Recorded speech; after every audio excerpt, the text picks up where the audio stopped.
Un fabricant produit des tondeuses dans 2 usines. Le coût de fabrication est de 160 € par machine. Alors très souvent, on va vous embrouiller la tête avec des prix, avec des chiffres en plus qui ne servent à rien. Celui-là, il sert à rien. D'accord? L'usine A produit 400 unités, l'usine B en produit 600.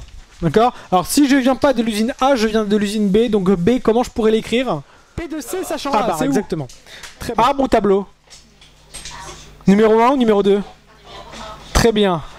Ici, ce sera donc 0,9. C'est P de C sachant A. Donc ici, je vous rappelle que la somme de deux broches doit toujours faire 1, donc ça sera 0,1. P de C sachant B. Est-ce que je l'ai? Ouais, 0,95. Et donc là, 0,05. Ça va pour tout le monde pour l'instant? Donc là, j'ai juste fait quoi? Alors, c'est la première case, comment elle s'appelle? P de A inter C. D'accord? C'est l'intersection de quoi? De la colonne des A et de la ligne des C. Ouais. C'est égal à quoi? C'est égal à P de C sachant A fois P de A. Ou ça peut être égal à quoi? À P de A sachant C fois P de C. Sauf que P de A sachant C, je ne l'ai pas.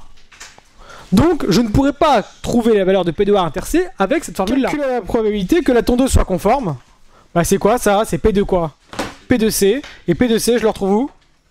Dans le tableau. Au jour d'aujourd'hui, vous pouvez me donner juste les résultats en me disant, d'après le tableau, je trouve tant. Le jour de l'examen, vous n'aurez pas le droit. D'accord? Donc pour l'instant, la seule chose que je veux, c'est que vous sachiez faire. Dans 6 mois, on va apprendre à rédiger. Je vais prendre une classe de 20 personnes. Donc j'ai 20 personnes.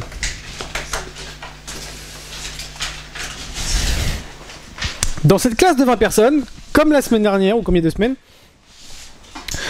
je vais avoir donc 12 filles.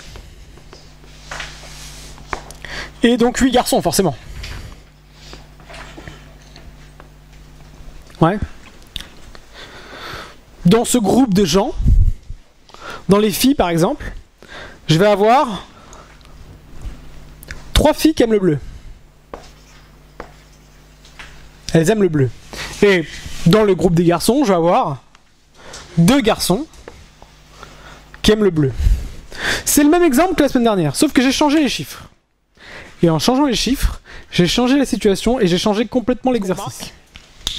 C'est que les probabilités, c'est toutes les mêmes à chaque fois, qu'on parle de sachant ou pas. Ouais. Là, on remarque que d'après la configuration que je vous ai donnée, j'ai quoi? J'ai P de F, par exemple, qui est égal à P de F sachant B. Et qui est aussi égal à quoi? À P de F sachant B bar. Ça veut dire que j'ai la même probabilité de tomber sur une fille, que j'aime le bleu ou pas.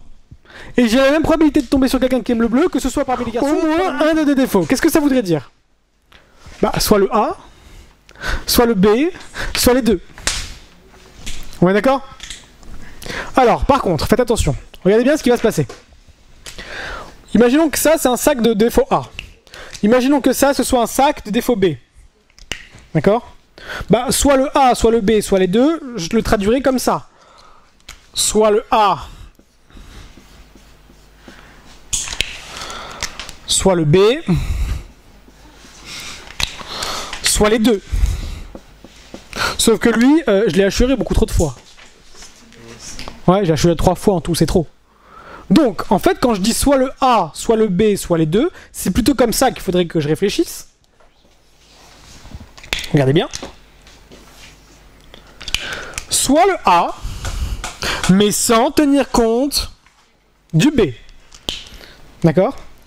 Ce qu'on appellerait, bah, c'est le A, mais sans tenir compte du B, donc en disant, je ne prends pas les B.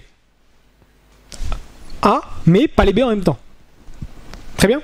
Soit le B, mais sans tenir compte du A. Donc ce serait quoi? B, mais sans tenir compte du A. Soit quoi? Soit les deux en même temps. Et là, j'ai assuré personne 2 fois.